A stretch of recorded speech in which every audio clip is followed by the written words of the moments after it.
Je vais vous poser une question. Si vous répondez bien, je vous laisse. Vous pouvez répéter la question? Quelle étrange question. Je suis. La télé en question.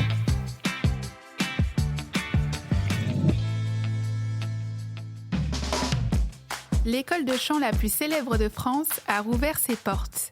Chaque jour sur TF1 et en live sur TF1+, les téléspectateurs peuvent suivre les progrès des élèves à la Star Academy. Celui ou celle qui se démarquera remportera 100 000 € et un contrat avec la maison de disques Sony Music France. Pour les aider à progresser, les apprentis chanteurs peuvent compter sur le corps professoral, composé de Sophia Morgavi pour le chant, Malika Benjeloun pour la danse, Hugues Hamelin pour le théâtre, Marlène Schaff pour l'expression scénique ou encore Ladji Doucouré pour le sport. En plus des cours, ils sont encadrés par les répétitrices Lucie Bernardoni et Fanny Delegue, chargées de les préparer au grand prime hebdomadaire le samedi.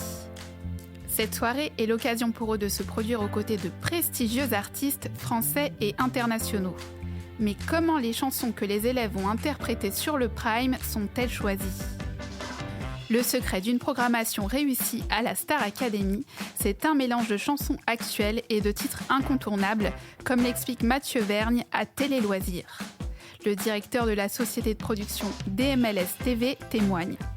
On essaie de garder cette ligne importante pour nous, de mettre en avant le patrimoine musical tout en y injectant des chansons plus modernes. De Didier Barbelivien à Zao de Sagazan, de Jeanne Masse à Offenbach ou encore de Patrick Bruel à Dadju, ce grand écart permet aux équipes de parler aux plus jeunes générations. Le producteur précise, on est clairement conscient qu'elles ne connaissent pas certains titres comme c'était le cas à la Star Academy il y a 20 ans. L'idée, c'est qu'il y ait une transmission entre les parents et les enfants et inversement. Une fois les titres déterminés, il faut ensuite les attribuer aux élèves.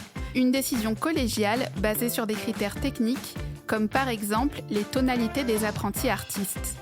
La répétitrice Lucie Bernardoni explique à Télé Loisirs. On ne peut pas mettre n'importe qui sur n'importe quel titre. Certaines chansons ne vont pas être chantables selon que ce soit une fille ou un garçon.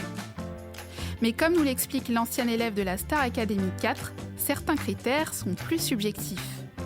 Il y a des élèves qui nous montrent dans leurs yeux « ça doit être moi » et qui se donnent tellement à fond que l'on se dit « c'est lui » ou « c'est elle ».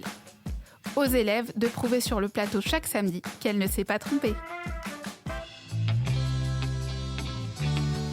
J'espère que cet épisode vous a plu.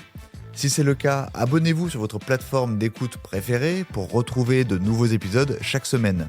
Et si vous en voulez plus, découvrez aussi le ciné en question et les séries en question sur les plateformes d'écoute et téléloisirs.fr. À bientôt.